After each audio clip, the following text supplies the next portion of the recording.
Okay, I'm not absolutely sure of the time. I think it's well past quarter past. It's supposed to start quarter past. I suppose there are possibly going to be a couple of people not here. This might be the case every week. So I'm running a Zoom conference or a web conference. I'm going to run it from this computer over here. At the moment, there's one person in there just watching, Megan. Hi, Megan. I hope you can hear us. If you've got the chat window, you can say hi. If you've got your mic. Yep, thanks, Megan.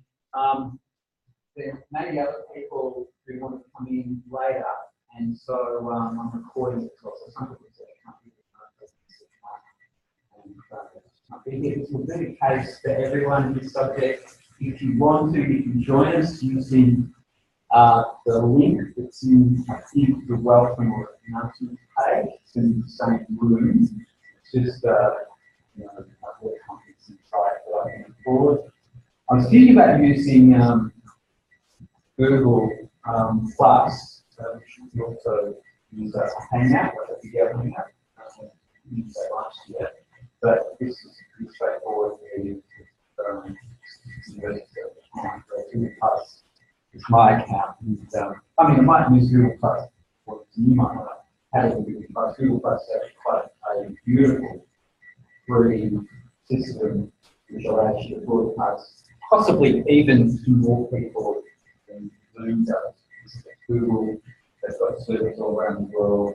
There's lots of things there sometimes, so it works quite well. All right, so welcome to the subject. I'm not sure what this is small group. I think it's only going to be around about 10 total anyway. So maybe people can say where they're from quickly, because they might find out. If we had 15, maybe we would do this, but another to do it. My name is Ted Clark. I'm actually a lecturer here in ICT education. I do a lot of teaching with pre-service teachers. And some of you may have come from a pre-service course and in the kind of finishing of that qualification. Anyone that page? So we could have some people who are doing this as an elective part of their master's teaching. In fact, most of you are doing this as master's education. Okay, so you're coming through the master's teaching as an elective of your master's teaching course. Great. All right. Do you mind? Can we start with you? Just can you tell us a little bit about yourself and your name and where you are?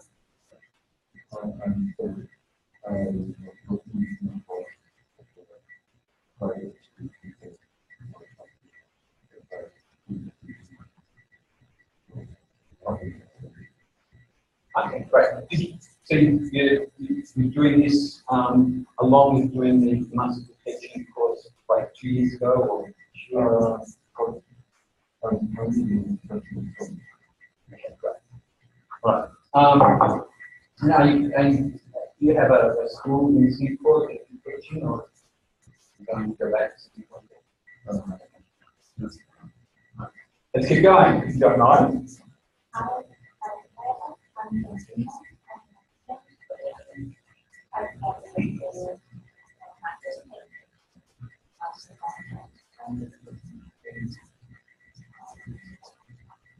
So you're an exchange student with another university? What's your other university? Okay. So, and have they got like a teacher education masters as well, or okay? So you're doing that sort of course in as well. And this is an exchange course that you can do to get credit in language. Oh, and do you have to go outside of the country to do this, or can you do it online? But most people will get their opportunity. Excellent. So you can talk a little bit about what you know, of Finland and its associations with Lovely. Well, I'm not going to make you do it, so I'm just going to I'm George, and I'm doing classes of construction workshop, so yeah.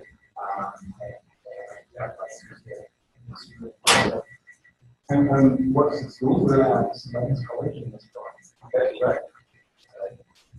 So most employers are not so yeah, so paid for. Excellent. Hi, I'm Margaret, and I'm from Pakistan. What I'm doing is I'm working in transit sports, my child is there, and for that I'm doing that. Wow. Okay. So again, are you doing this as a kind of an independent thing? Or are you doing it for your education?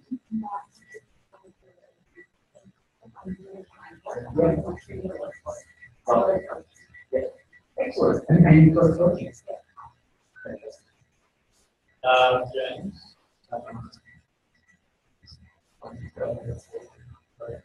I'm doing a master's in teaching. Yeah. And I've been at school.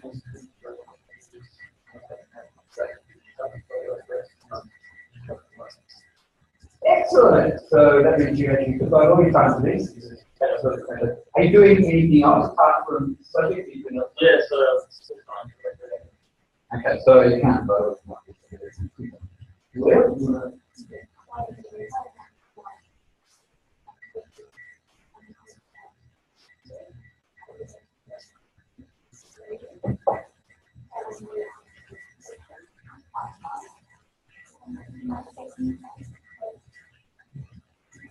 Thanks. And I might, this is not really an apology, but Julia knows that this subject is normally taken by Nick Reynolds, and Nick was away. Yes, this one too. So you work with Nick? Yeah. So Nick is still ill with a back problem. He may join us at different points. He's actually trying to come back on an irregular basis. He's still doing supervision for PhD and master students, so he may actually be available at different points. But this is basically, I'm not going to try and take credit away from him. This is basically his course, but I've taught this with him on a couple of occasions before. But most of the material that we're going through, I have to give him the credit for dealing with, and he's actually very interested. He loves this book, by the way, and unfortunately, just can't sort of pain in his back. I mean, I'm not talking about experience here. He's had a couple of operations, one of which didn't work. The second one worked, so he's getting better. So the beauty of the second one, which they did, they made, and it's very crazy, so they made a part of his spine with a 3D printer. So, you know, out of made his own, I don't know about this, but made out of his own material like that. They made it so that he would get ejected. Come in. So where's basically we're in for it. I'll come over. Can you come over? Yeah. I just wrote the wrong number, I think, on the.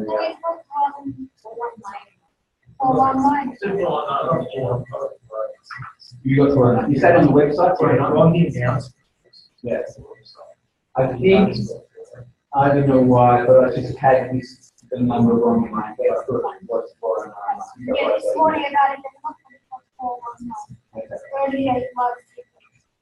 Don't worry, we can't find it. It's coming. Unfortunately, they're going to miss out on your introduction, but that's okay. We'll find out about it. There may be things that you're quite familiar with in terms of IT in relation to school.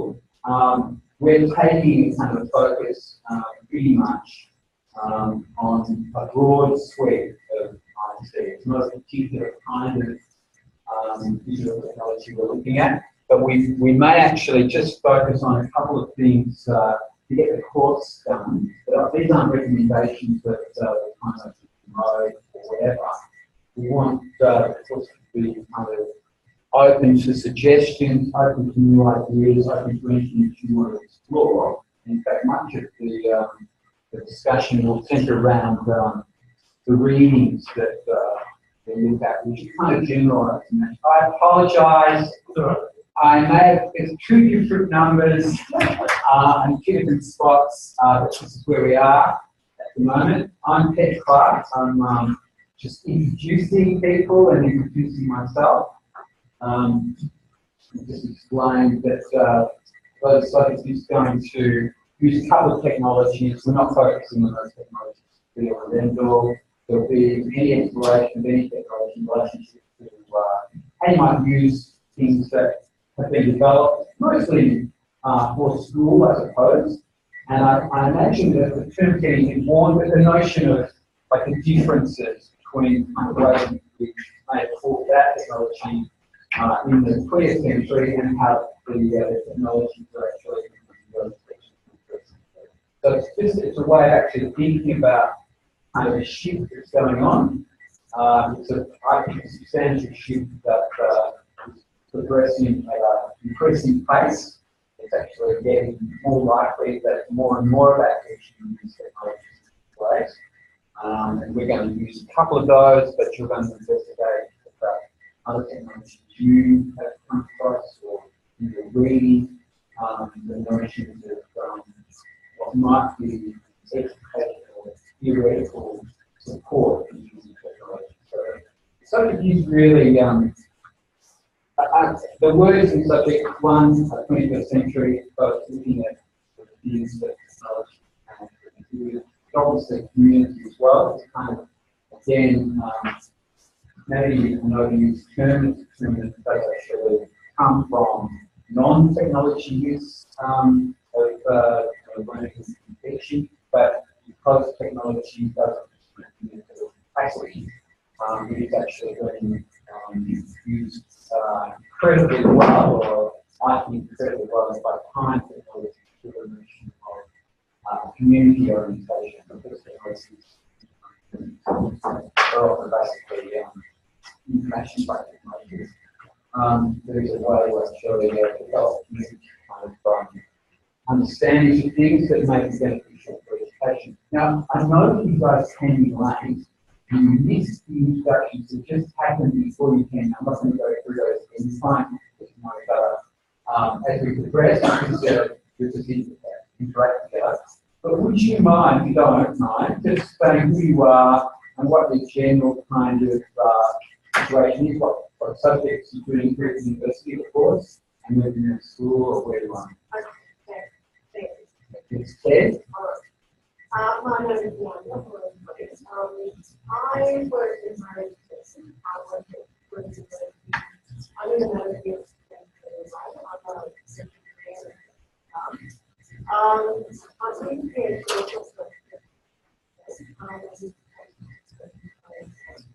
I'm essentially I have a wide range of institutions. The third thing is I really go about just all that. I think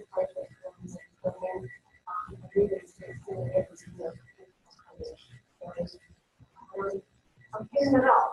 So I really make the input. No, you're gonna give us a lot of influence. Yeah, thank you, man. That's great. I have to be a case study, and I'm I hope you are going to be. All right. Hi, I'm Lisa.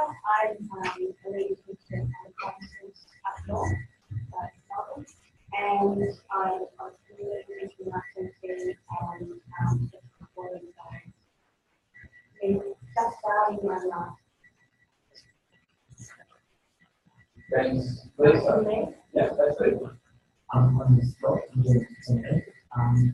I haven't thought face-to-face with things I get online. I usually don't get the contact my students through online. You guys are also to you. So if there's other steps for that's different. Yeah. Thanks for online. I love it. Yes. And yeah, we're looking for Okay, excellent. That's a really, it's slightly different to a blended approach, and it's different to the way that we might actually do this. As I sort of pointed out before, what we're going to try and do is use a couple of technologies, and that enables us to hopefully record some of the lecture material. I think we always will, but we'll record it at night.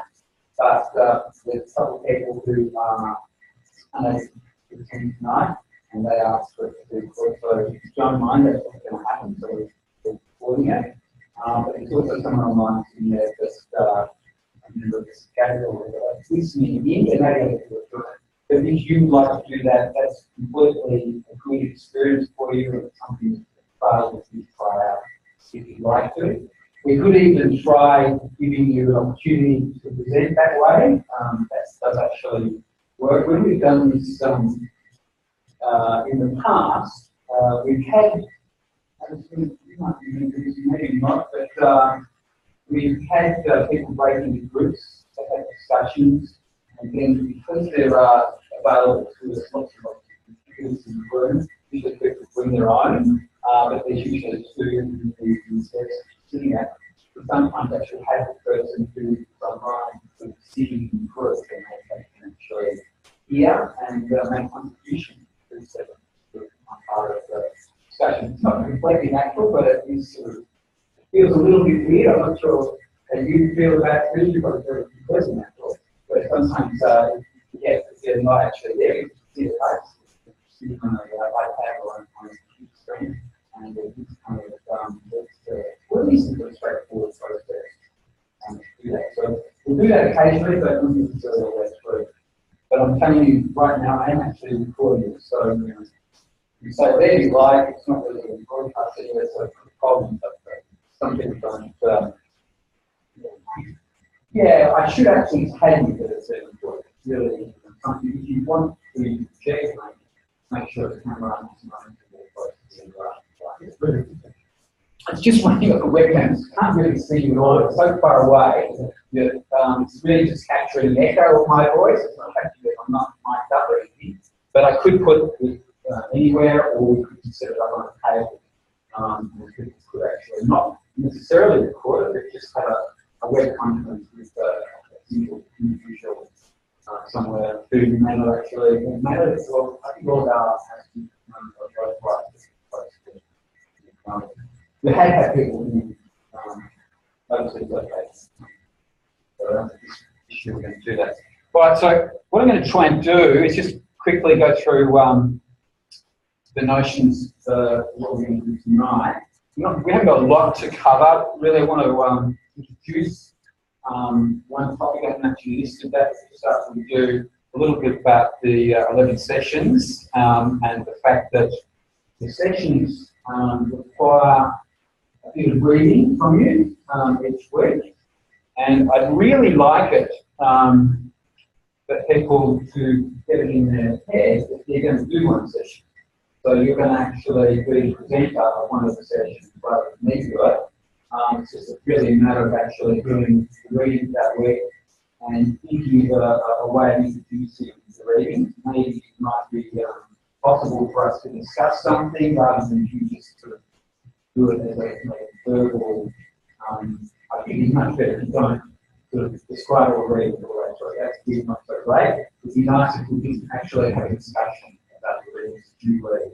You follow what I'm saying here? It's like you're leading discussion.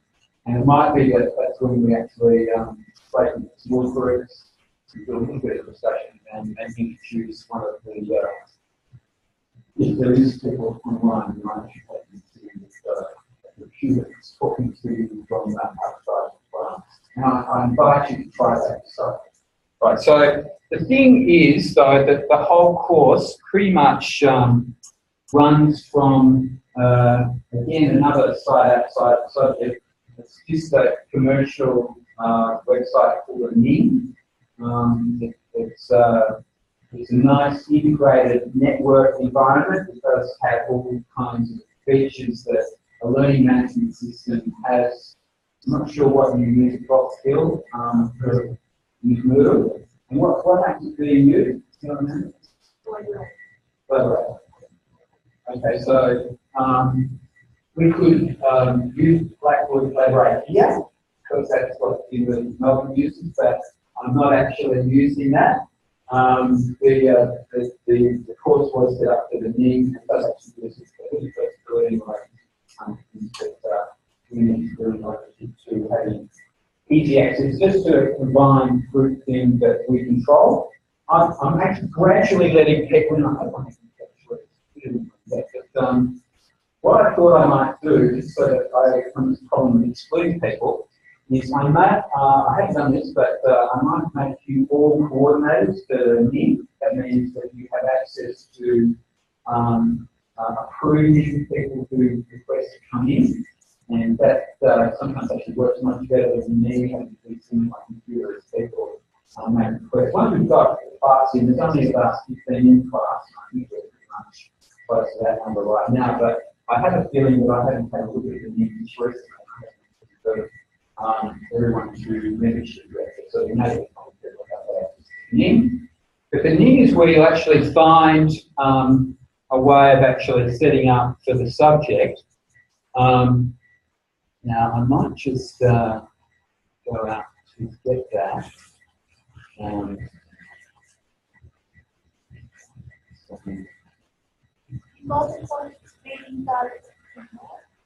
All the course readings are in there. So we've got the whole.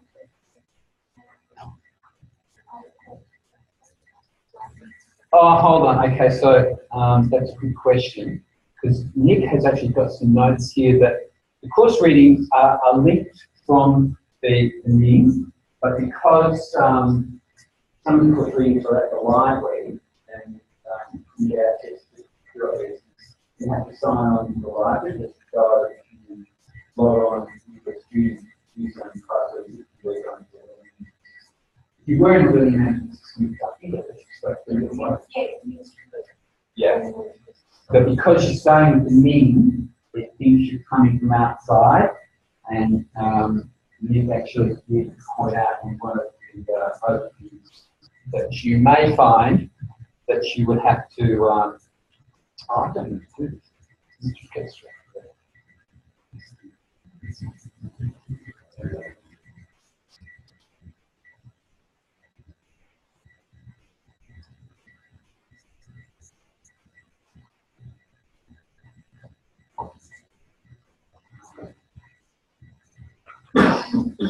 Once you've actually got this bookmark, you really don't need to do this.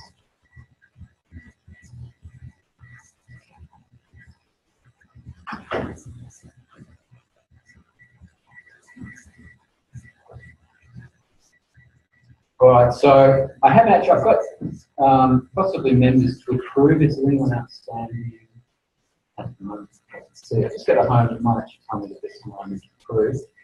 But if I set this up, you'll be able to approve them as well.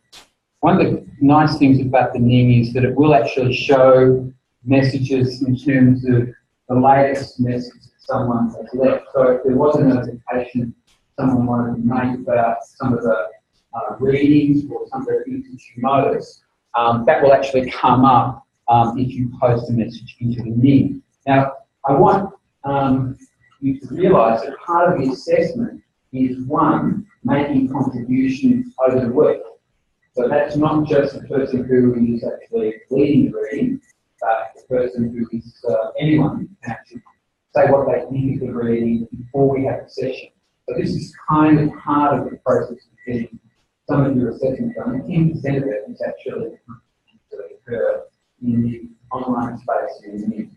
And they'll come up in terms of quite a blog, but it's sort of lovely. You've got your own blog area if you'd like to, be practice what you're doing, and other people have got blog areas as well. And you can click on a message that's there, and it will actually allow you to comment on their message, and that will also come up as a recent post. But the thing that I suppose is the main part of the assessment for the contribution is the schedule. And there's different sets of readings that are listed for each week. And some of these may actually spark your interest, but may be requiring a little bit of thought, I suppose, what you know about some of these things, self-explanatory. But others will put the name on here so that you understand what they really are about. But as you can see, there's roughly 11 or 12 readings, but last one is not really, this is really just where we talk about the third assignment, which I'll get to in a second. But the The part that I want you to be aware of, and I really would love someone to nominate for even next week's reading, is this sign-up section. So under schedule, you might notice when I roll over it, you get a sign-up window. And within the sign-up window, you can actually click on options and edit the page, and you can actually, once this clears up, you can put your name beside one of the reading as a reading leader. Although everyone's got to do the reading, the beauty of that is that then you can all discuss this when a person does a little introduction to the readings and sets a little, perhaps, discussion path for us.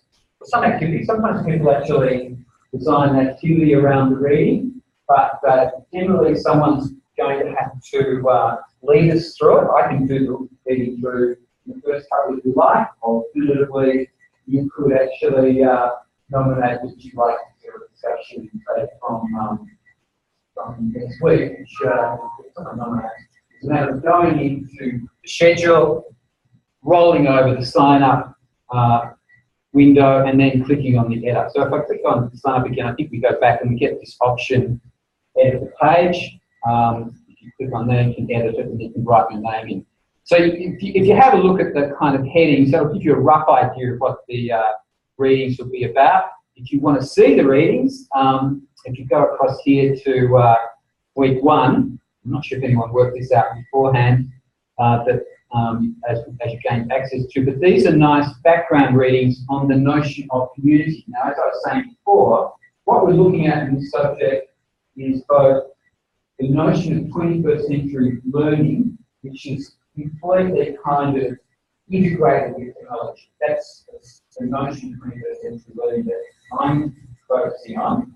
There are aspects to that that may actually lead to theories of learning, or in particular though, we might reflect on the notion of community, which is not necessarily a 21st century learning idea, because the notion of community comes in the 20th century.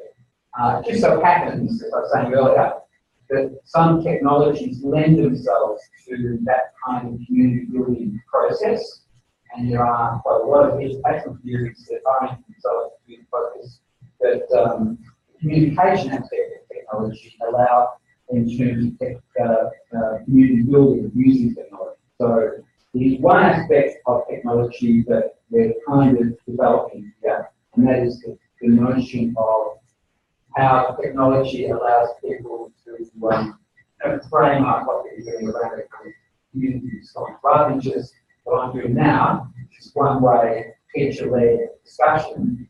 The notion of a community-based response kind of is enabled more easily or more straightforwardly, or it seems to be, through technology. You can dispute that. So not necessarily saying that these are absolutely outright facts. It's just that much of the technology that's around sort of lends itself to a kind of community aspect. One of the things that some technologies level.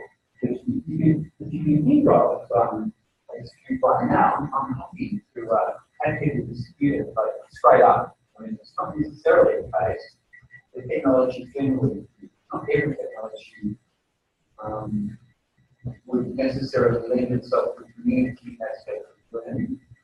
I'm thinking of like presentation type technologies like PowerPoint or even web technologies, which are more straightforwardly presentation, like web page presentation tools. I mean, they're inviting people to read, but they're kind of one way. So that may be the case with many courses that are running at the moment. I'm even thinking, well, yes, that's a good example. So you could challenge the notion that technologies generally lead to a kind of a community and encouragement of community, because yes, by PowerPoint, I hope everyone is aware of that kind of term, is maybe a pretty one-way kind of scenario for people. That, well, it's very popular, and many people would argue that companies are using technology, and I feel I'm very lucky to develop PowerPoint as a mechanism in my teaching, but it is one way. those works. The reality is it's kind of a presentation tool. So it sort of undermines my argument about community for life. If you think about other technologies, like the Ning, I mean, I'll use that as an example. The Ning only works if it's not just one person. It's a network of people that have to engage with the Ning. And if I'm the only one who makes contributions to the Ning, it will be relatively boring and it will not be encouraging place for people to go to. It needs to be, it needs to take that kind of communication aspect that is available that we get from, I'm going to use kind of common technologies here, like Facebook or Twitter. So you get a kind of a reaction because you're posting things to a community. I'm not saying for any community you can't use Facebook and Twitter for any community. There's no reason not to. But the feel about Facebook and the feel about Twitter is that it is it's certainly a social engagement. It requires you to read and write to it to make it work well. You can probably just read it, but you should be reading multiple contributions, even within a kind of reading sense. Say Facebook, there is a kind of learning that goes on just by reading, but there's a wonderful thing that happens when you engage with it. I'm not sure how you feel about it, but you start to engage with people that you respond to what you've actually posted. So there's this kind of interaction. It may not be community, I mean, maybe I'm actually exaggerating the community word, but there's a certain kind of level of which it feels like there's another group available to you. There's people around the world, maybe, or just random friends who may actually be able to respond or maybe we just do it both. I have to feel that place. But if you post something, it's a waste of time. Okay. It's a good waste of time. It's the kind of thing. It feels sometimes enjoyable, sometimes it's a little bit needed to actually make that really happy. But if you post something, and even if you don't get comments, but you just get a few likes, a few thumbs up, I'm not sure how.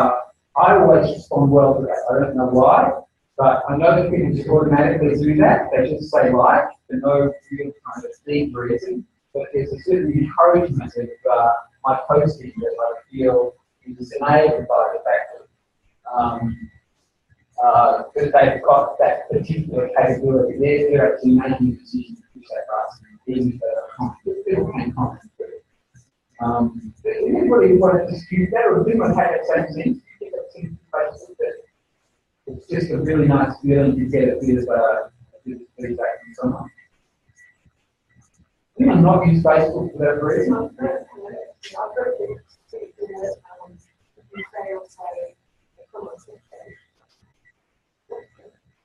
Yeah.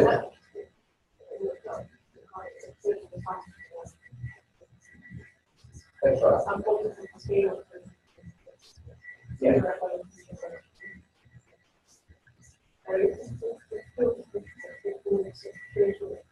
All right. Yeah.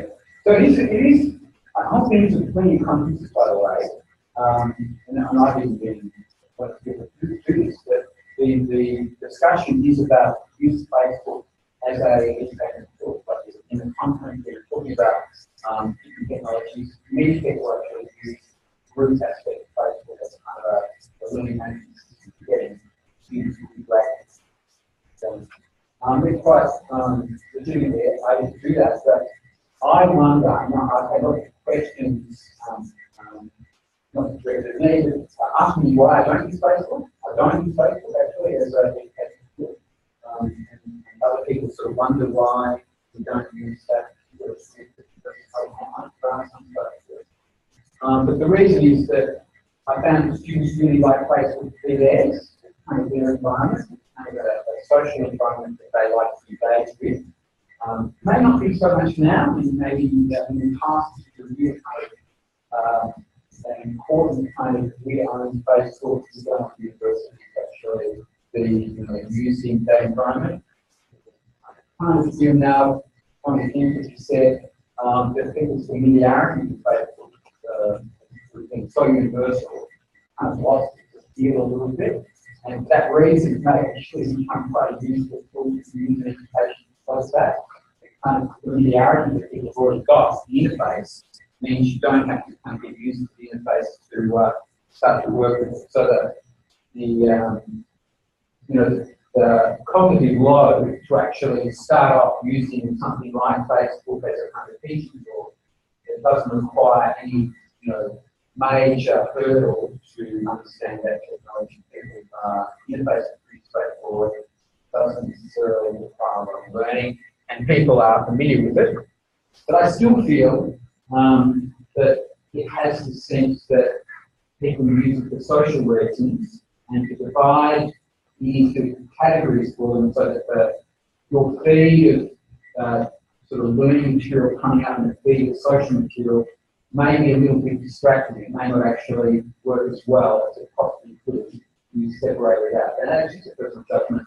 And a lot of, as I said, at conferences that I attend, that are arguing completely against that because of its ease of use and the fact that you can section of Facebook groups as being special groups for education, no reason to avoid using Facebook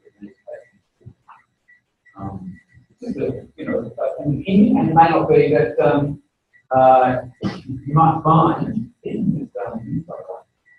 find that people don't like using it because it's a little bit too open.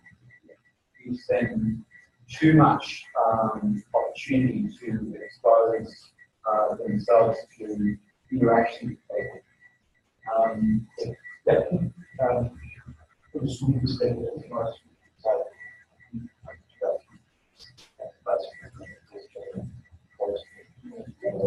yeah, and so you're running it. So let's say take an example like technology, and you get something like yeah. then you find it's again, it's like technology is trying to basically sort of trying to this is quite easy. Yeah. In addition, I've tried to get the second Yeah.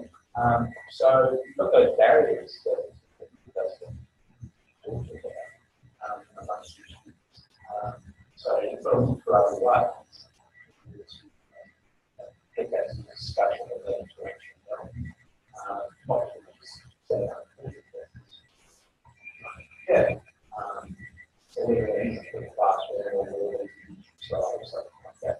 That's hands on.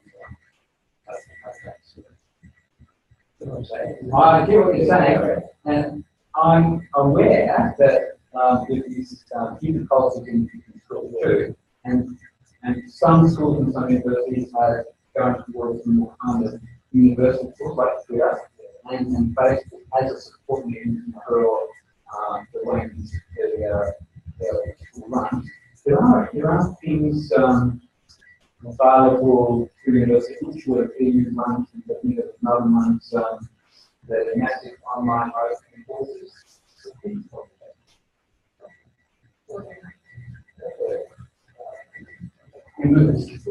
They're just really open courses. The best ones allow for the students to make a judgment about what technology they choose to use to form discussion groups. So we haven't actually got a seminar on this subject, but it seems to one of the seminars called Connected that seminars in five. Connected is a particular kind of educational theory, it's known as the B theory. It came up in discussions with using various technologies and networks. And the two guys kind of developed the idea that set up what was considered to be the first massive online open course. And now we can get the open were really trying to make sure that people made a decision about what they use. So they did allow people to use Twitter, or to use Facebook, or to use, they actually allowed those sort of virtual environments that really popular, like Second Life.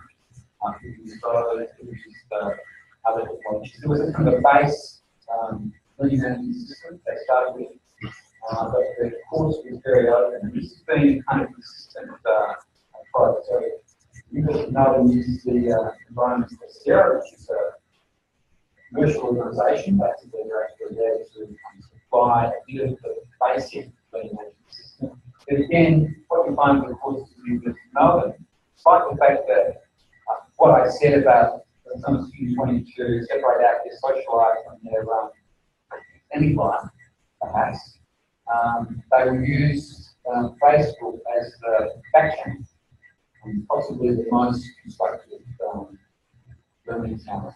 We're taking this right now. The reality is these things are available to us and available to the students. So you might, even though you may have a policy or a particular kind of orientation like I have, to avoid some of the social networking based, I don't want to tread on the toes of the students or to tread on the toes of the authorities who actually said that these should not be used, especially by primary and secondary school teachers in high schools and primary schools, that you shouldn't really take friends in these environments to access your general account. You can actually set them up so that they can't do that, but generally out to the devices don't have Facebook forms from students, don't set them on engage with them through Facebook, Twitter. But the reality is, people will use them, and they will use them for learning purposes in a strange kind of back channel way. It's not necessarily the case that I'm expecting you guys to avoid it. Also, you may want to, and I've had plenty of subjects that I've taught where people use basically Twitter to maintain contact with each other, as well as using learning management systems or whatever subject. But the most important thing is you have to make a decision about every week doing some reading, and one of the weeks, because it's around about 15 minutes, you're going to read a reading, and you choose that at any stage. I'd like someone to put their hand up for the reading for not this week, but the next week. Okay, so this is the reason why I have to give you the coordinator access. So you have to get the editing access, and I'll do that. In fact, I could probably do that while we have a bit of discussion in a minute. And I'll just make sure that everyone's actually able to access the editing tools in their schedule.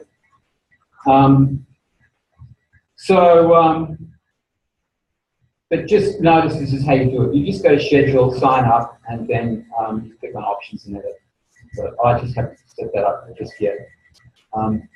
So this week, I also want to mention that there is 3 other aspects to the assessment as well. So there's this contribution aspect, which you will get marked for. I mean, it's 10% of the mark. I think it's not really a hurdle, but you're going to get the marks if you do it. So if you make some contributions online, and if you make a presentation or at least a discussion starter for 1 week, you're going to get full marks for that. You follow what I'm saying here? It's not something you can really have to think about. You have to do the readings, obviously, that might require a little bit of thought, but it's not like doing the main part of the assessment, which is there's 3, if you like, assessments that have to be presented to the assessment tool and turn it in. So, and they're due on different dates, and the reason, obviously, the last one is relatively late and fairly short, is that it's really the last one. If we start there, is you have to make a contribution to somebody else's discussion of a learning community set up in their project. So the third one is a relatively small assignment, technically words. Don't get that one, just write that one. It's like that 24 or 2 weeks after. people submit this project assignment. So the project assignment, if you like, is the major assignment, where you're thinking about a particular learning environment, a particular setting that you're familiar with, that you're going to actually introduce some kind of community-oriented technology to and discuss if you might want to trial it. People had actually trialed these in previous years. With your own students at your website? Yes. So you don't have to trial it because we know that there's all sorts of privacy reasons and maybe even technical reasons why it can't actually introduce a particular technology to trial it. But some people really want the opportunity to try things out and to write about how it works. But this is why I'm mentioning this straight up, is you have to start thinking about this pretty much, after next week, really. So start to think about what kind of scenario can I actually make for my project number 2 or my assignment number 2, because you're going to have to write it up as if it's supposed to prototype or a preliminary plan for something that other people can respond to, or if it's not just that, it's a preliminary plan. I mean, I think that's what's quite an opportunity to try something out, probably with real students who are already teaching, kind of an online setting. It's just a matter of trialing something where there's a community or a group response that you would be encouraging the client to get a feel for this write-up. So the project that you might be well aware of already, maybe have something in mind, but if people haven't got a situation like that, and I know many students, support won't have a situation where they file something in, you're going to imagine a context that you could maybe you have experience of, or maybe that you can draw it over you of, and say that this, you believe this could actually work for these reasons. Students, the adults, the primary school children, secondary school students. It's not important that obviously the context is the way to make a judgment about what kinds of mechanisms, what kinds of technology work well. Thinking about obviously the best way to do this is to actually try it out. So that was part of that second assignment. It's the major assignment for the subject. And it is required to get it done. But it's necessary to actually get some constructive feedback so that people can have a look at what you've written and give you an idea of how they can actually set that up. Right, so that's the last 2 assignments. Now the first one is, if you like, really just it's an essay on one of the readings, or a reading that is relevant to the subject, the theory of communities and technologies, that has got some kind of theoretical argument. The beauty of doing the first one, the assignment 1, doesn't always go this way, but if you do a discussion of the theoretical understanding of the way in which software or software tools or applications or technologies might be able to be put in place, that may actually feed in as your rationale for your project assignment, the second assignment, the master assignment. So it's not always the case that people write the rationale in their first assignment and then get straight to the second assignment, but I would sort of encourage you to think that way, because you want to be able to reflect on things before you actually write your project, and it's kind of likely that your theory discussion, you do that for me at least, for everyone, but you may actually lead you to the way which you might adjust your project assignment or what you might do for project assignment. And certainly, I suppose if I was being completely efficient myself and thinking about this, you may even decide to do your theory assignment based upon your contribution to the class assignment, which is 10% reading discussion. So if you find a theory that you're happy to do the read for and lead the discussion on, that may lead you to invite your first theoretical discussion document words from that particular region. You've got to understand it in more detail. So I'm just saying, this is the way I would think. You don't have to do it this way. You can try and lead one assignment into the other so that they kind of match together and lead you through a particular kind of concept in relationship to the whole subject. Certain things will appeal to you, in other words, that you might want to follow up. I have found though, I've got this course a couple of times, once people make a decision to lead a discussion, they felt that they have dealt with that and they'd like to go on and find something new to do their first essay on. You might have in their first essay, because they dealt with that particular theory, they'd like to deal with another one for their main project or multiple theories. That's one of the theories that they look at. So even though I'm saying totally efficient that way to think about this, it doesn't have to be done that way. I'm just saying at this point, seeing, well, you might be seeing 4 assignments, you know, contribution, first essay, information project, and you have feedback. You might be seeing quite a lot of work here. You can actually see the configuration of one kind of conceptual understanding you actually then pursue all the way through the semester. And that is a good way to think about it. But I'm very aware that many people like to deal with something and then move on to something. If you're having trouble with the, we've done this in the other subject where it's a good idea to start thinking about both the conceptual theory assignment right away and maybe have a vague idea of a project and I like to work on.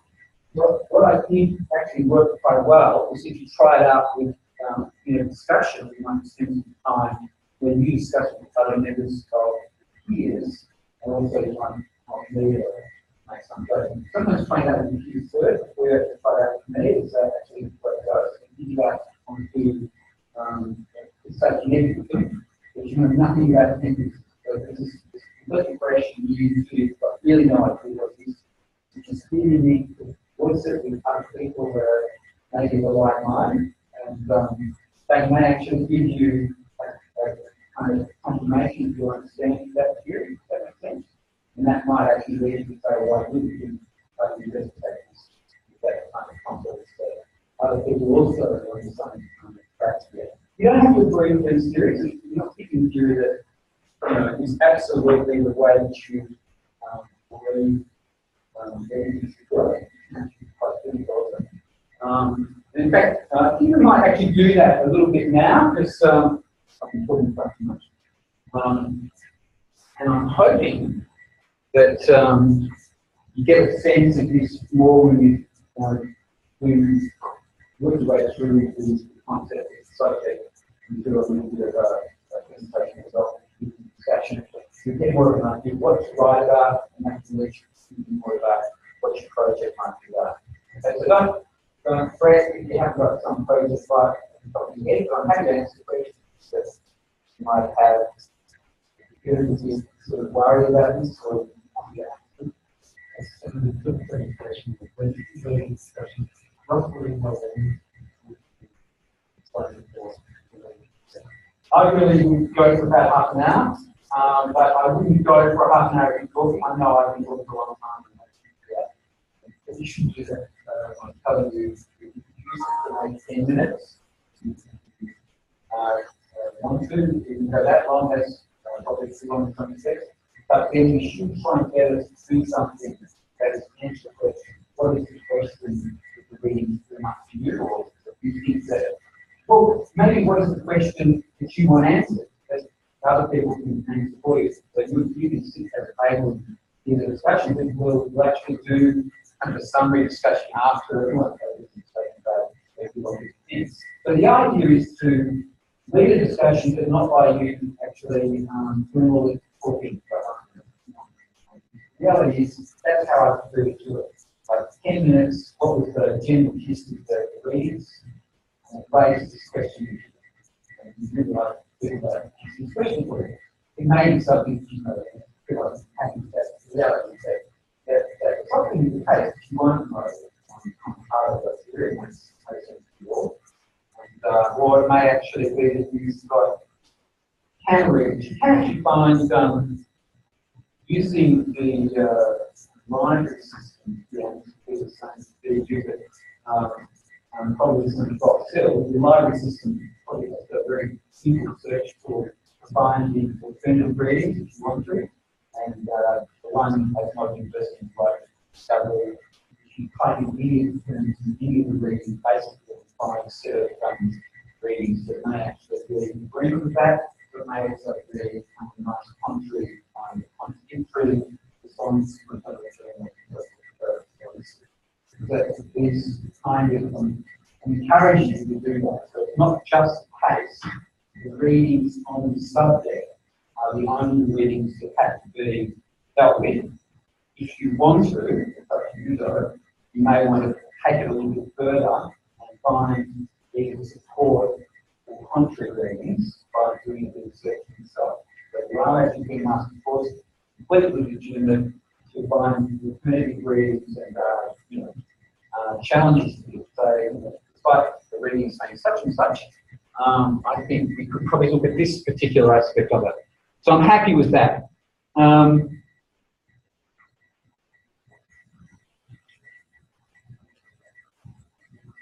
So I want to start maybe you thinking about this notion of communities, and it's actually one of the subject.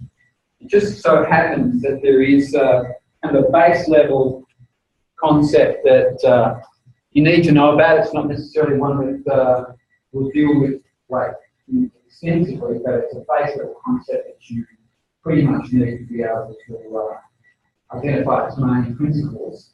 And I'm wondering whether or not you've heard of it. So perhaps it might be twice and try this out first. Has anyone heard of community of practice? All right. Now, because some of you have and some of you are sort of not nodding, I think maybe what I'll do is, just where you're sitting, just for those people who may not have actually heard of the term, see if you can explain it or come to some kind of blending about what a community of practice is. Now, I'm happy if you've done the reading and you already know exactly what it is, that's fine. But I want to see whether or not people have got a genuine concept of what a community of practice is. So I'll leave it to you for about 5 minutes. I might sit down and have a listen, and we'll have a quick discussion in a minute.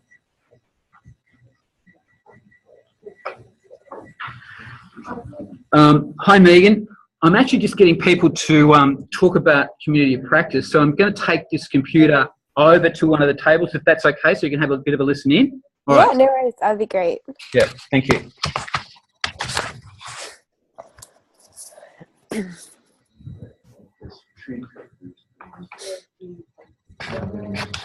I'm just introducing Megan to the rest of you. You might want to say hello, say who you are to Megan so she knows that you're...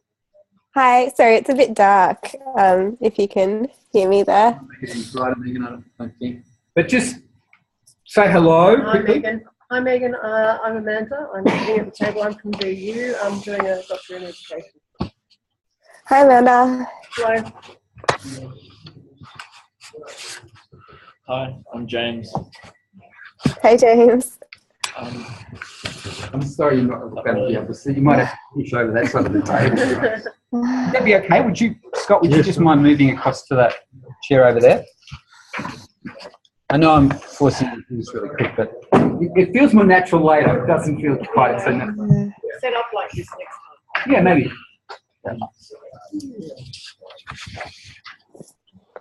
So, Scott, just say hello so Megan knows just who you are. Hi. Hi Megan, how you going? I'm Scott. Hi, Scott. Lisa. Hi, Lisa. Where are you, Megan? Me, I'm actually sick, so I'm home in bed. So I was really glad I could. You're in Melbourne? Yeah, I'm in Melbourne. Did I hear someone say they were from VU? Because I actually work at VU as well. That's me. Hi. Hi, sorry, I can't see you. Hi, I can see your hand. Is that better? Hi. Yeah, that's great. Thanks.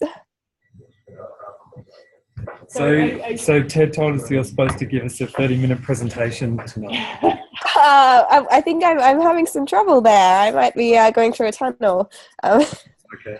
It's a joke. Yeah. No, give any presentation. think it's up to us actually to do a bit of a discussion about community of practice. I'm happy to start. Community of practice, I think, is a grassroots, really a grassroots sort of coming together of people who are sharing practice and sharing ideas about how things work best. What we try and do in our community practice at VU is we take all the managerialism away. In fact, we even have, before I became a manager, we just said, we're having community practice, we need some funding, but no managers are allowed to be involved in any sort of coming together of people. It's really grassroots. So that, for me, is the key idea. And I know that community practice is a lot wider than that, and a lot broader, but that's what I try. That's what I would like to bring. If I were to set up a community practice.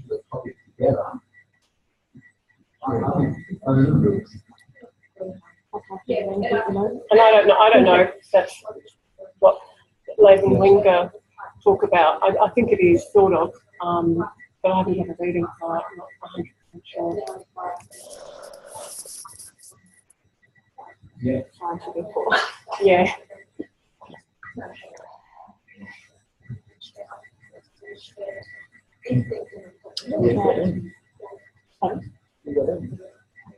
I got in earlier today, and then I had a bit of issues earlier when I got here. I'm nowhere near it. I'm not going to try it at the moment because I haven't got my time. When I get to schedule, I'll sign up. I want to give you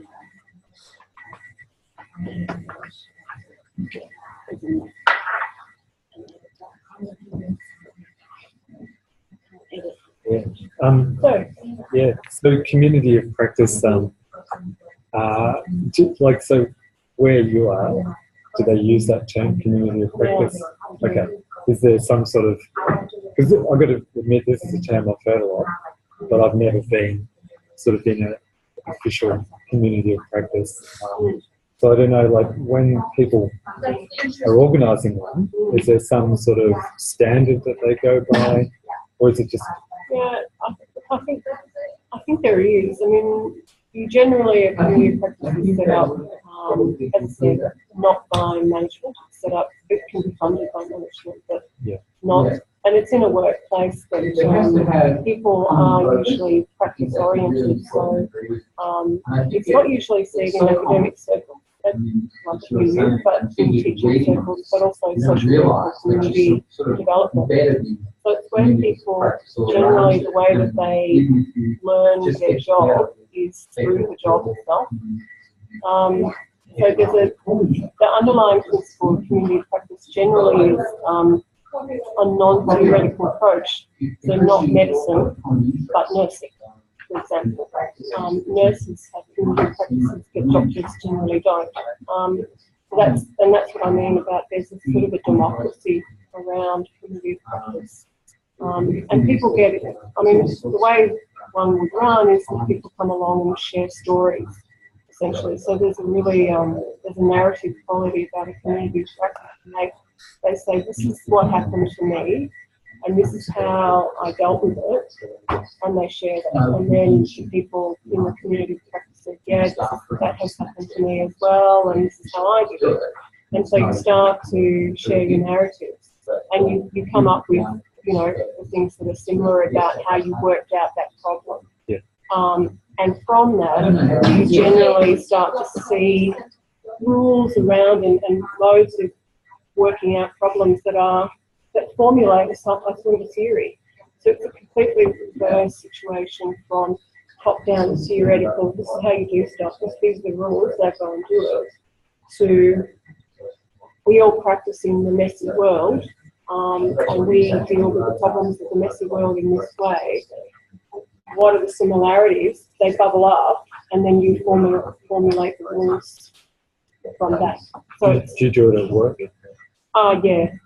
So, and because I'm a teacher, I've been a teacher for 17 years, I've been involved in a couple. And it's funny because they can be the things that I mean, normal teaching life. I'm sure if you're, and you know this, Lisa, you know, you meet people in the tea room, you meet them in the corridor, and you share a story, and you go, oh yeah, and come away from it often feeling like you know more.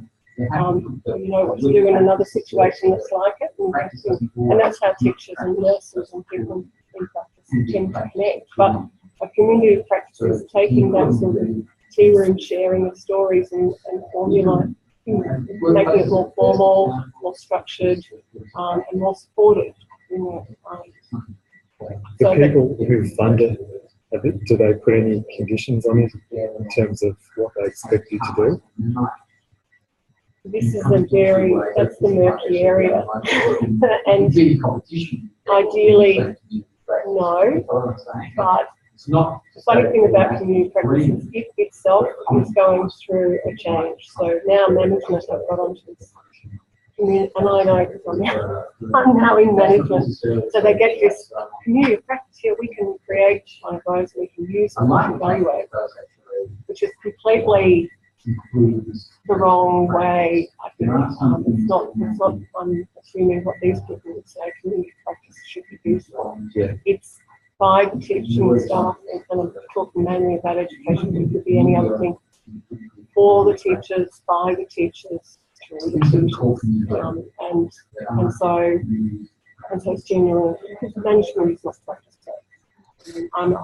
I'm now manager. I haven't taught in a classroom for 10 years. And so that makes me very different. That's how I understand. That's how I understand community practice. I've been in two formal ones, and at the moment I'm funding that's going on, but I myself would never join it. Does someone run the meetings? Yeah, like there's usually, and I wouldn't go so far as to say that there's a chair, like a committee. It's not like a committee. But there's a facilitator who gets everyone together and flies the team coffee and gets the ball rolling. But again, people bring their stories, so it's like a campfire. Yeah. Every campfire is always the person who tells their story, and it's a bit like that. I read an interesting article. I did a paper on it for another subject here, and it was about teacher mentoring in Finland comparing teacher mentoring in Australia and Finland. And it was quite in depth and certain theories that they were using to examine that. But the long and the short of it was quite interesting. They found the Australian mentor system was really based on some technical aspects, like performance outcomes and things like that, whereas the Finnish one was completely based on well-being. So the emphasis was on, a comfortable place to meet outside of work, good food. That was sort of the main things. And then you also chatted a bit about teaching. So it was a really different focus on what mentoring is. And I really opened my eyes. I thought it's a pretty interesting way to approach looking at, so it probably applies, I guess, to community practice. That's why I asked, who runs it and what's expected. Because with this one, I think the teachers did it in their own time. And it would be about groups of 10. And they would pay a mentor, so they'd all chip in a small amount of money. And they'd pay a mentor. They did it once a month. They'd choose amongst themselves a mentor, so an expert in teaching. They'd pay that person to kind of lead them and give some input. So it's the same thing. Yeah. Yeah. It sounds interesting. Yeah, different kind of focus. And I think a small number of people is good. The ones that I've worked in are, like, you wouldn't want more than 15 people involved. Yeah. Smaller, but then again, you have to have enough people contributing similar sorts of stories about issues that by which, this sort of understanding about the bigger picture can come up, rather than just one story or one experience and then a completely different experience. Nothing can be gained in that way. Yes. The number of people is sort of really important. We've got our at-risk kids. They're part of the group. 10 of them, and they're getting, and some of them clash, but they've got a common understanding. We don't get it wrong, but we're learning how to, and they're working through problems, and they're called our smile more group. So that's only just started. And it's facilitated by us. Would you call it a community practice for them? For those who Maybe not. Because I mean, when I think community practice, I think initially you think professional people, It doesn't really or work practitioners, as a kind of something. But I suppose it's really like if you broaden out the term, it means anybody who's experiencing similar sorts of things and trying to work through similar sorts of problems. And I guess they're sharing the similarities. What's particular about that problem. And through the multiplicity of their problems, they can see the singularity, which that's a really good way. And I think To work it out. they love it. We've had 2 sessions, and I keep asking when's the next one for Fridays. And You know you're doing something right. yeah, and it's like, okay, what are we doing? So Or they they'll be- just escaping a subject that no, they're only partners. There are I mean, if you know the in the extreme office. example, that's So like, it's like they want to be there, and it's like yeah, you think about this, another way of bringing practice, education back into their engaging them, really engaging. Megan? Yes. One again. Really practice. Megan, can you hear us okay? Yeah. Yeah. Okay, that's better. Sorry. Yeah. What did you say? Can you hear us okay? Like when we're chatting? Yeah, I'm getting a lot of interference from Ted though in the background. I'm not sure if he has a lapel mic or something on No, he doesn't have anything. as well. No, so I think the audio hasn't been great, but I can hear you guys like pretty well. Yep. Can you hear us to the point where it's sort of giving? Yeah. Can you hear us? Is it sort of frustrating on a scale of 0 to 10? How well can you hear us? I'm probably around a 6, so I can definitely follow the conversation, but there's quite a bit of background noise. When I was watching the whole shoot group, I could barely hear anything. So this is better. Do you feel part of a community of practice? Pardon? Do you feel part of a community of practice? I think I'm getting there as I'm getting used to You feel it. 60%. 60%, yeah. But I think talking about communities of practice, I did the readings earlier today, and it made me think of all the informal groups that I've been a part of over time that I never witnessed. So I've been on the internet like my whole life. So I used to do a lot of blogging and things when I was younger, and I'm realizing now that I was engaging in, I guess, organic communities of practice there. So it's really interesting to reflect back and compare that as well to those that I do through work or also through studies. So that's kind of been an interesting reflection for me. Are you a teacher? Me? No. So I work at Victoria University in a project role. So I look at, I work around a number of digital projects within the careers department. But I did an undergrad in teaching, but I was always interested in technology. Yes. Can you still hear Ted or? I can just hear a kind of murmur, kind of, in the background. But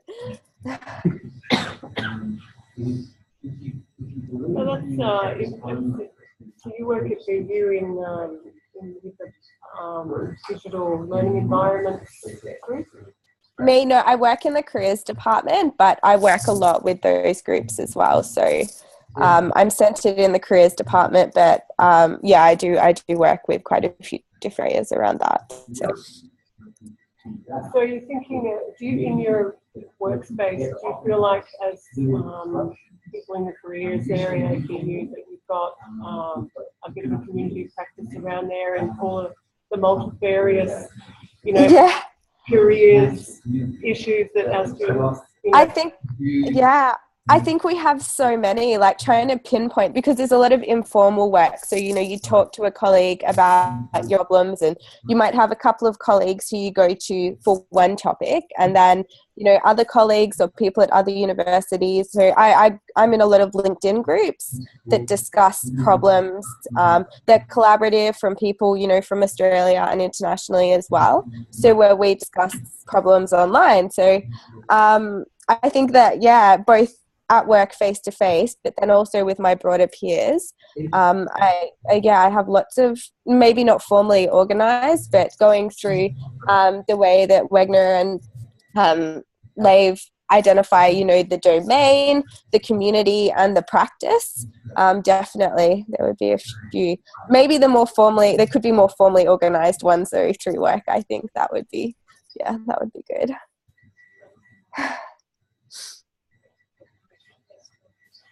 great.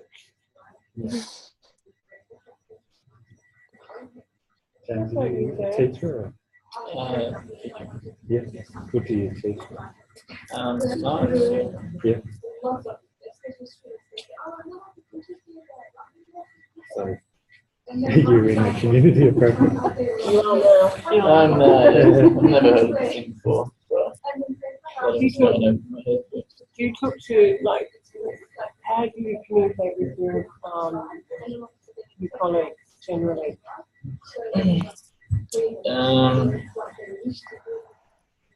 Through meetings. Not saying in the community. No, some more sort of organisational thing.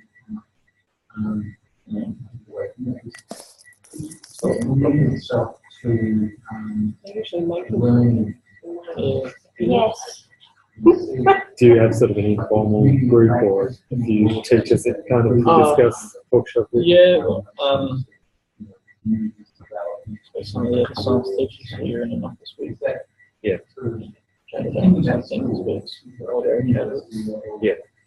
Do you sort of problem solve, like if you have an issue, kind of get advice or?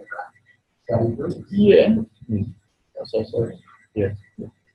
If someone comes in with a new idea, It's more sort of very inexperienced, and it's more seeking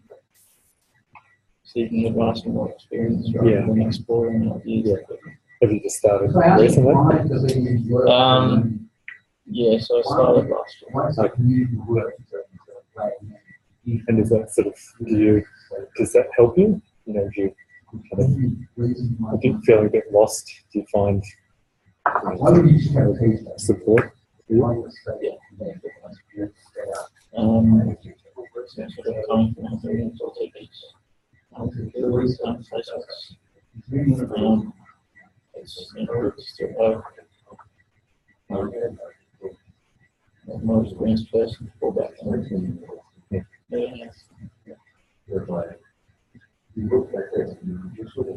Not as much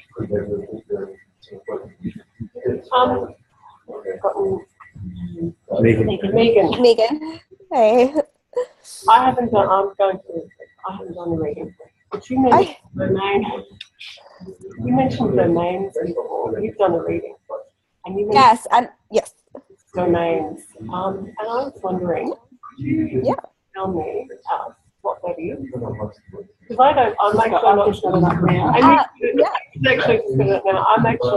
I'm intrigued what this does. Because domains is a word that means different domain. So domain is basically a shared interest or, a theme. So I guess it's a pretty simple way to describe it as, I might be interested in oil painting, and the domain in a community of practice where I engage with other people who like oil painting, and we help each other and, ask questions and learn, and then apply that to our practice, that domain would be oil painting. So I guess it's just the theme that connects you together. and what you undertake your practice in, because practice is another key, one of the key, I guess, defining features of a community of practice. You still do that by yourself. I feel we've exhausted the topic. Yeah.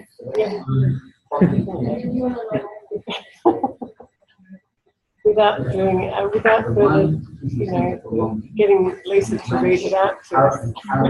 Well, you basically hit the nail on the head, really. Yeah.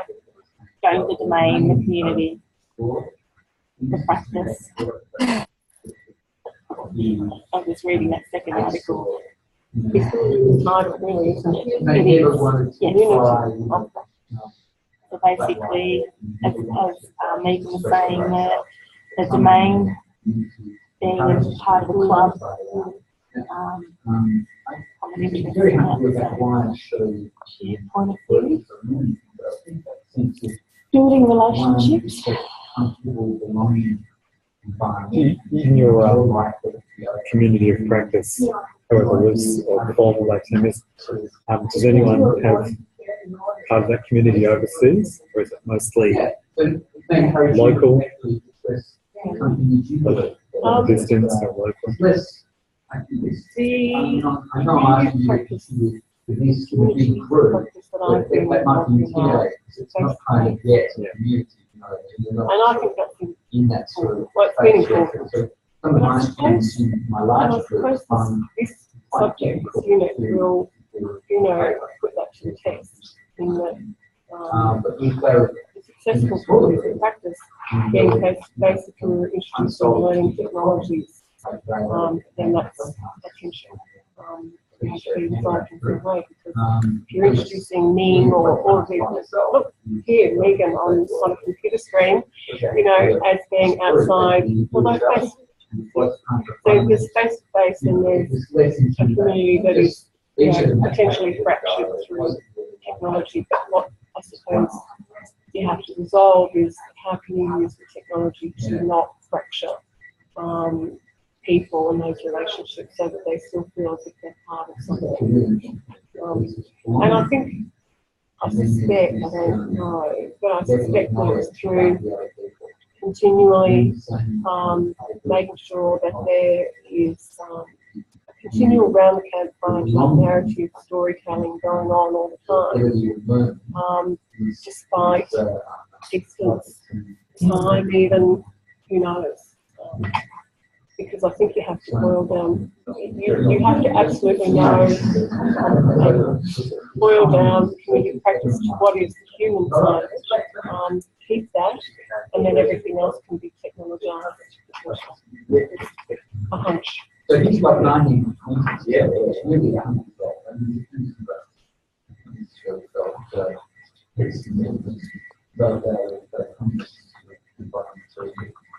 emotion of how you just a level or just the contribution you make to the learning.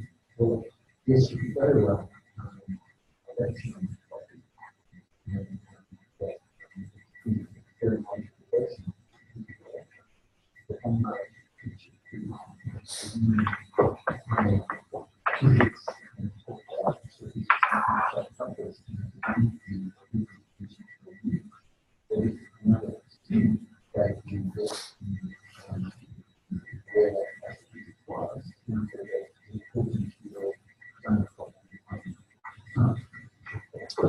How are you going over there? Well done. And I hope that computer hasn't failed. No, it hasn't. Fantastic, Megan. We're just going to do a bit of a summary. So I hope you don't feel too far away on this table here. Yeah, no worries. Yeah. So I just want you to see what. Hi. I'm a bit concerned, Megan, that my battery will fail just at the wrong point. So I'm just going to make sure that it doesn't. All right. In the readings, we've got a pretty good idea, I think, from our discussion. But how you go? What would you say? Any examples of community practices you're aware of? I mean, I know we've. That's what. Generally, can you think about examples?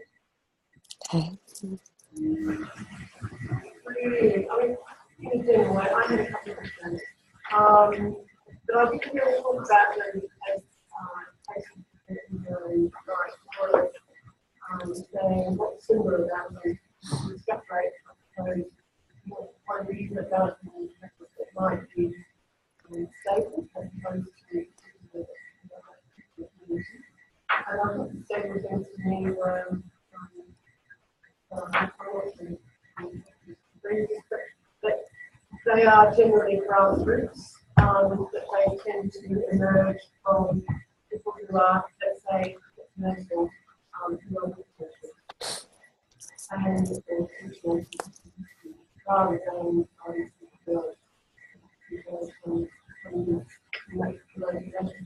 wow. And the other thing is, I think that they tend to be like formalised practice. They think of a story, and then you're drawing from the last person's story to talk about your story, and there's always going to be something slightly different about it, but there's inspiration from it. And through going around and sharing stories, narratives on different communities, give them a theoretical understanding of the movement behind your practice, and then that's where the learning happens. You got far more into it than we did, but that's good. But we had some similar ideas where we were talking that we felt like we were in, and without necessarily knowing it, we're in lots of communities of practice. You mentioned that was an example. Yeah, with your example, I just want you to be better. So what I did was I gave an example of media and how, for example, the Four Corners episode last night on YouTube, and for example, how community practice would be people who are working together to ensure that the young people are looked after and cared for the right practices are going on, but then you have people in that particular, I guess, those stakeholders in that relationship that already perhaps fund the system by treating young people right. So in a way, it's like instructions. Find it was actually right, but we're sort of taking something serious.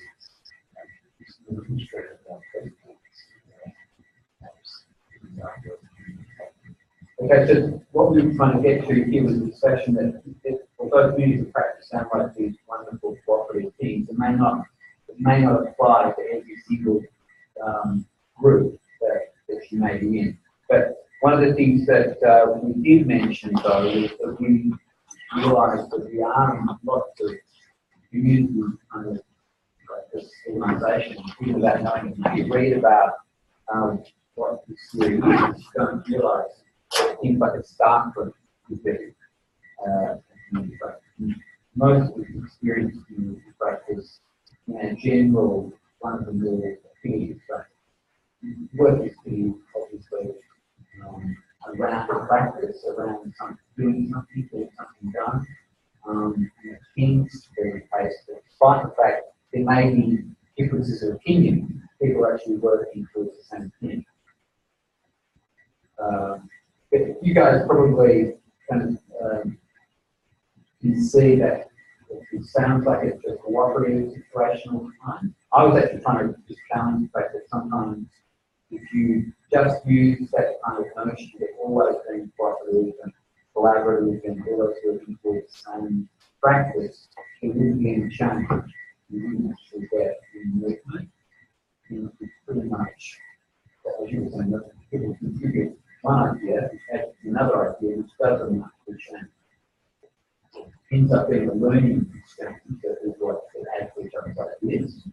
But I think we get really dramatic when we actually try to think of what was really disruptive in some community practice, which undermine the whole concept. So you don't have to agree with the concept working all the time in every scenario. It doesn't apply to everything, but it applies to quite a lot of general activity that even, I think, one of our examples was less formal, not formal concentration. What was your example?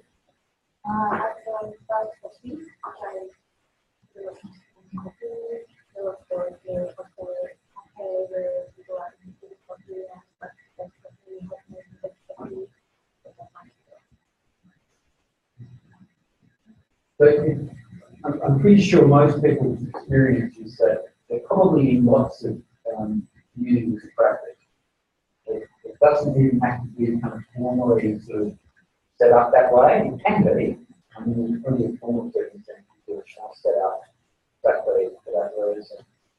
But the most important elements, I suppose, are those three elements that Lav and Wenger actually speak about. There's three kind of areas that you just need to help you define what a community practice is. And you see this in reading. It's just the area of interest, the domain that's being looked at, the notion of it has to be a group of members who see themselves as being part of that, like they have to obviously. There are situations which were in readings where a community might be identified, but they're not a community practice. Can you guys do that? Does anyone see a community that really is a community practice? People say, are you in that community? In the a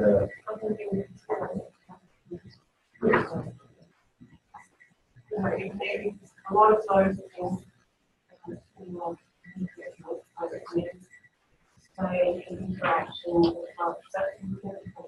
Yeah, because people are so divergent in thinking, or they make some different aspects of that particular circumstance, or maybe a community that's formed or not community with practice, community with disruption, or a community with not.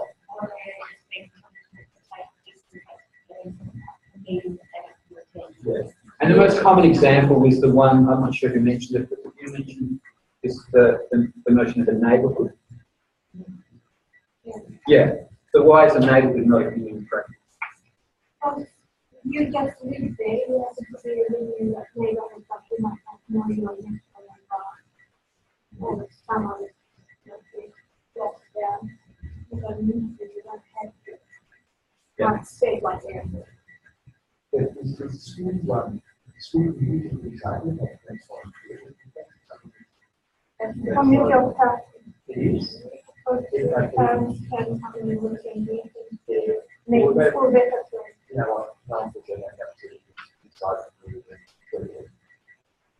Well, it really does depend on the circumstances, I suppose. And I can think of situations where you have been nominated for committee, where you're in a group of divergent interests, and the intention is that you're representing a particularly alternative perspective, and you have to actually make that part of your role, which is not to contribute to a particular project or domain, but to try and actually represent the group that you're positioning yourself with. If you define it as being making a contribution towards the betterment of a particular kind of topic, that's possible, but you might not be there to actually, contribute to the learning of everyone or to make some kind of sense of a particular project or an idea. So I mean, I think the best example of the non-functioning media is a neighbourhood, or where people are thrown together and they are arguing that just because they're actually together, they're a community, but they may not actually be working together to learn something or solve a project. The most common example of community practice, and the one that Lav and Wenger studied, were apprentices. To do with that, their interest in community practice is very close to education. So they actually studied the apprenticeship circumstances of people. Although they studied alcoholics or non-drinking alcoholics as community practice, but the best example I can think of is one where apprentices are actually working to learn a particular trade, and they're actually, despite the fact that there may be quite disruptive elements in that, that is that the experts in a trade could be forcing the apprentices to learn something in a particular way. That often is the case, but they consider that to be a strong community practice. That's the strongest one where the trade decides the learning is doing some orderly way where an expert touches on it down the group together, actually learning together as a group. So that's maybe an extreme example, but I think there's the better examples of community practice that I was wanting to refer to, either informally formed or formally formed for particular work purposes, like staff groups or a group of teachers in a learning area. So that'd be a community practice. What about the classroom then? Year 7, 8 classes. Yeah, it's a bit strange because they are there by sometimes they have to do. Yeah, so I would say there's a difficulty with that. We might have to mention it. There's a difficulty with the notion of a classroom just naturally forming community practice. It may be that it has to be encouraged. There's a certain level of some of the kind of notional elements that we spoke about where you have to have a sense of belonging. Like you can't say a classroom always has that, and I don't think it would function as a community practice if they didn't have a sense of being, a contributor and being interested in the class. Classrooms are a bit more like the being thrown on the community. It doesn't necessarily mean it's a community. Then the best solution will be the lunchtime class. Maybe, yeah, the lunchtime club that looks at some particular area of interest, like films or whatever that is, coffee drinking, Sports clubs. Yeah, sports club. Yeah, they're stronger. I think that's and the key here, and what was mentioned, that idea of volunteering and being there in voluntary play, has to be the role and parents, because there's the sense of parents who much for thereafter. That doesn't have that volunteering that makes really practice. And the other thing is, you mentioned before, how you do that, so there's no way to represent roles, so you've got to be everyone's there, they have those guys, in order to use it, just in order to use it, in order to use it, it's usually essentially they're money. And I think that means that there's more than practice. There are different qualities of the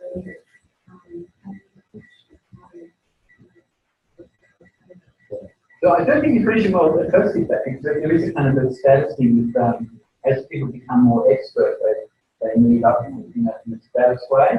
I mean, it is a perfect example of a community practice, but sometimes the status thing doesn't have to stay egalitarian, but you have to see yourself as being belonging to that community and gaining knowledge through being a member of the community. And it may be that's passed on, but one of the things that I think is criticised about this notion that doesn't always work, because if apprenticeship models are fairly stagnant, but if you wanted to introduce a new technology to a particular trade or a particular area, that's still possible within a community of practice, because you could actually encourage shifts that happens in your school where you're introducing technologies where the older teachers didn't want them, and that would be certainly a community of practice. It's the older style face-to-face teaching in the classroom, but in your school, some of the teachers want, and students may want to actually use the technology, so you have to do it in a kind of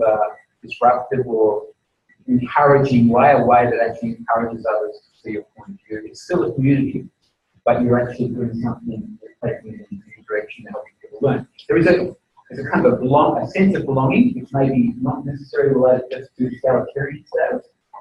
It's still a sense of belonging, so you're still aware that people are not working against you, even though they're introducing something that you may not agree with. Do you follow what I'm saying? Yeah, I sort of do. I mean, I guess what I'm saying is that non-equal relationships Okay, so you'll do that knowledge relationship on relationship. So how it's Yeah. so I think those two. Okay. Well, I suppose that the element that I'm emphasising is the third element here. All three are important, but the third element is the notion of a practice. So it's best not to think of community practice as being just because people are friends, or just because people agree, or just because they have the same interests. That's not enough.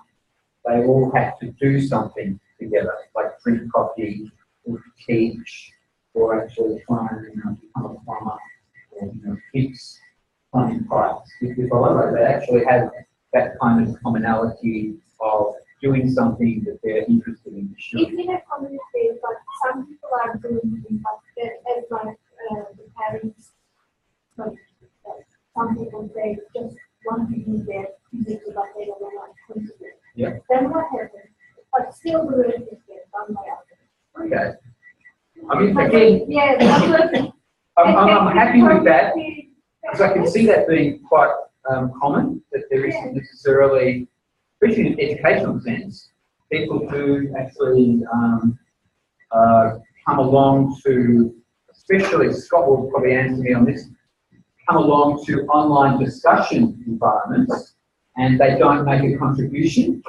They're called lurkers. Do you have this situation? Do you know what a lurker is? An online discussion or online communities or online. Probably quite a few forums in the Master of Education. Yeah. Yeah. Including. So do I. And I'm kind of, this is where I'm saying, I'm kind of aware that that's still a community. A lot of people argue against lurkers. They say that those people who are lurking are not making a contribution to the community and are not contributing to the learning that's going on. But in a weird kind of way, it still actually works. They're still in the community by merely reading what other people are writing. Definitely sure when you grow friends with someone who doesn't talk much, but they're equally valuable because they don't have to talk much, so they're still very much part of that group. Yeah. I'm trying not to eliminate that as being the only aspect of community. Although I mentioned practice, the practice in that particular case is the practice of learning about something, and it may be possible to still be learning about something even though you're observing or listening, not necessarily making a contribution. It's better if you do make a contribution, just weirdly, in my mind, it makes some sense. If you're going to be active, you'll learn more, but apparently, there's a lot of studies of this, that lurkers do actually learn and they still feel part of it necessarily. So that you shouldn't necessarily just reject the whole notion of students being engaged in community practice who maybe still in important role, and people feel comfortable with, like me, I'm making all the contributions you guys are listening. So some people quite like the fact that they've got an audience to speak to generate their community with. Like you will have an active member in the classroom. Yeah. So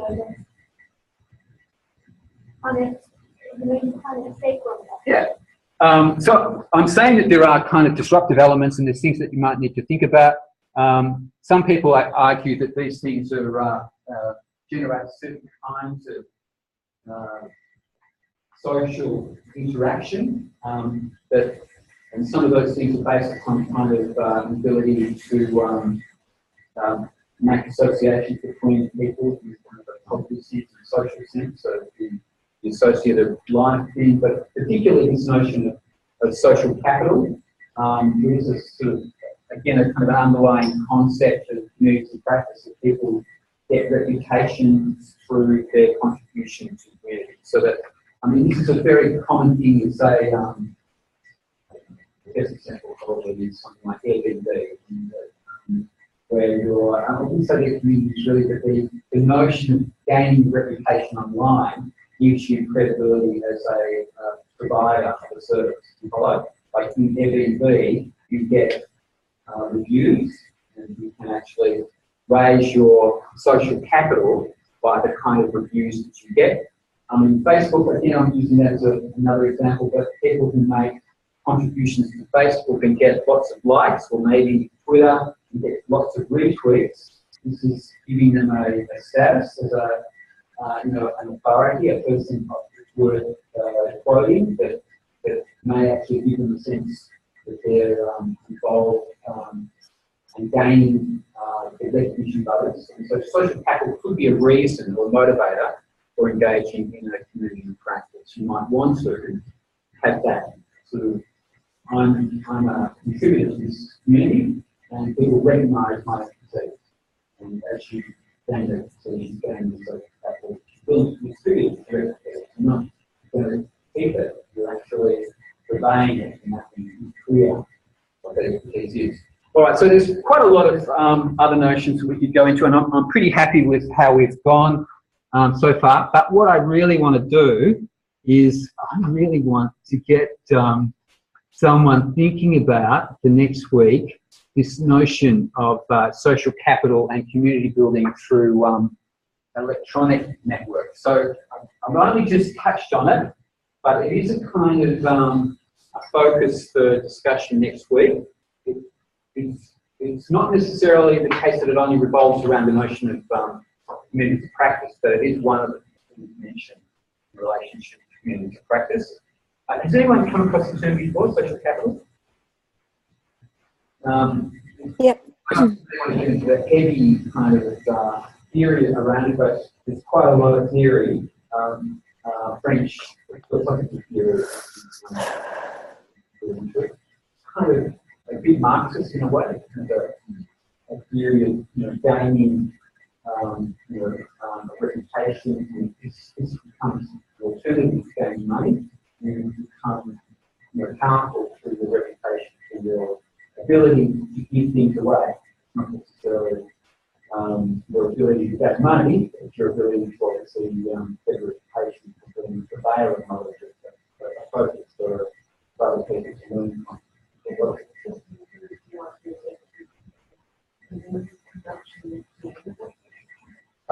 it could do that, but it doesn't necessarily involve that. Pierre talks about this in a kind of a positive sense, being more, less kind of, owner of the introduction capital, more owner of the knowledge that you're willing to distribute.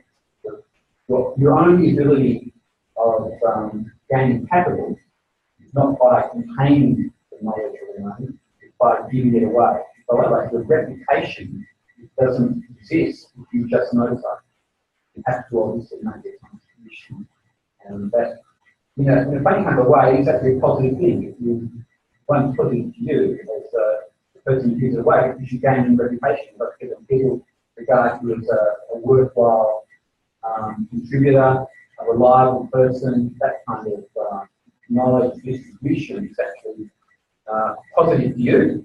It's also positive to the people that you're giving it away to. You see what I'm saying?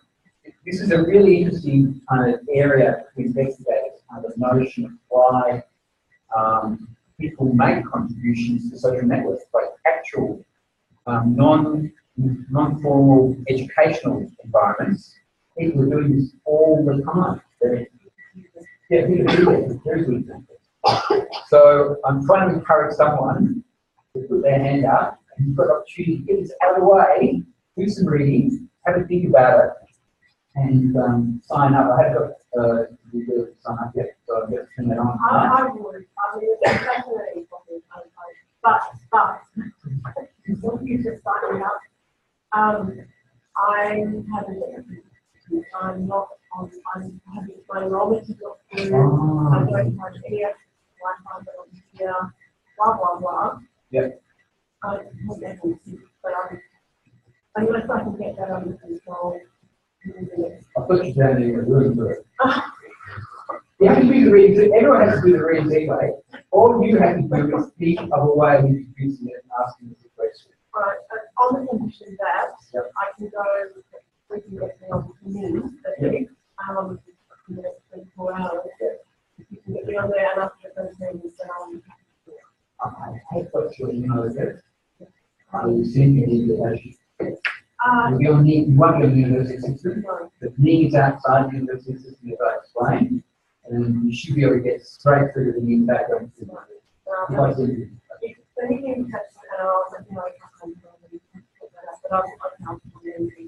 Is everyone happy that no one else wants to do it? Everybody else would like to do it. Amanda, but I'm welcoming more than one person doing it. I'm willing to volunteer for weeks. That's great. Okay. So when I turn it on, which is what happened until after tonight, like the view tonight, that you should go into week 7 and write a name. I tell you, like, turn it on. Sure. Anybody else wants to work out which one they want to do that. And as Amanda said, you can do, but if there's more than one, that's okay. It doesn't really matter. There's more people in this group than there are actual sections to run, so it doesn't matter to double up. That's fine. Just means you have more muscle discussion. So thanks everyone. Sorry it was me doing some of the talking, but you all made a contribution. So I'm pretty happy with where we are at the moment. We're meeting again next week, and if you need to, remember that we can actually access the Zoom teleconference if you need to. Certainly, I want you to do the readings for next week to help Amanda with her discussion. Okay, we'll see you next week.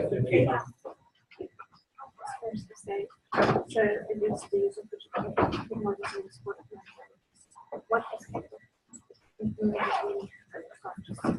in general?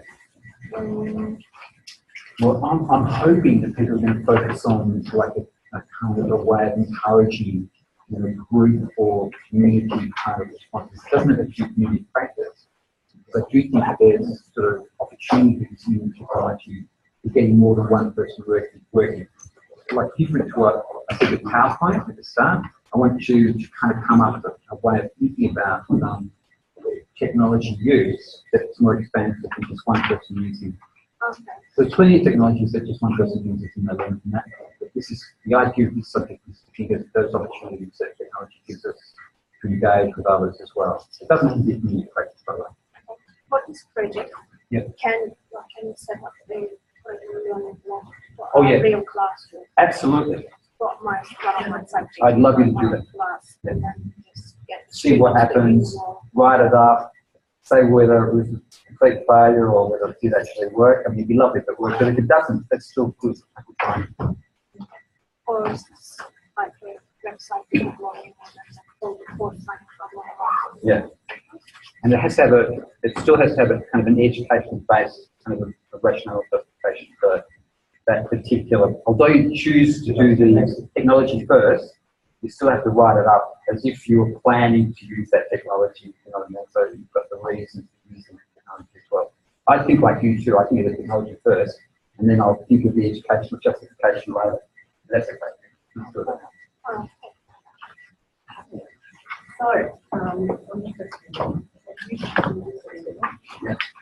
using my phone to the only thing that's connected. You this link, and each one is obviously I haven't actually, I'm not on there. So No. This is so you can just come up with a real email address, something that you can access, and a password that you make up. So, it's not going to the text. oh, well, it'll say that you have to be approved. So I have to approve you, and what I'm going to do is approve you now. I'm going to take my office as a coordinator, which means you can get the schedule if you want to. What's your name? My name is. Yeah. So I've got my email, and I just put in. Make up a password that you remember. Like I don't need to know it. I won't see it. It's just your password. I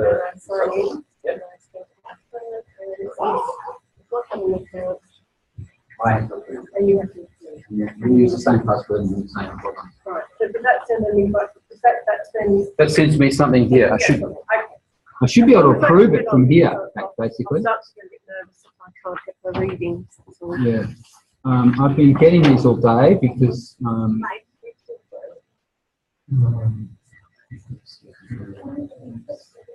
Well, don't feel as if you have to approve it or find it now, but it will be up in my office. Up there. It sends me an email saying that you're trying to access the account. If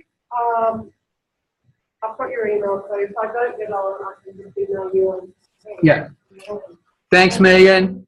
We're Uh, going to sign Ted, off. I just have some feedback about the audio at the beginning. It was really hard to hear you without a lapel mic. Okay. So that I'm hoping to come in next week, but yeah, that I think because it was really hard as soon as you turned and faced everyone else. Yeah. I just lost I lost audio and I couldn't hear the group discussion either. Okay. So maybe yeah. I've got to have this a bit. Did you hear the latter part of the discussion? So when you had me sitting here, it was okay because when you were standing up and projecting, it was okay. But for instance, I couldn't hear the lady beside me because she was facing away.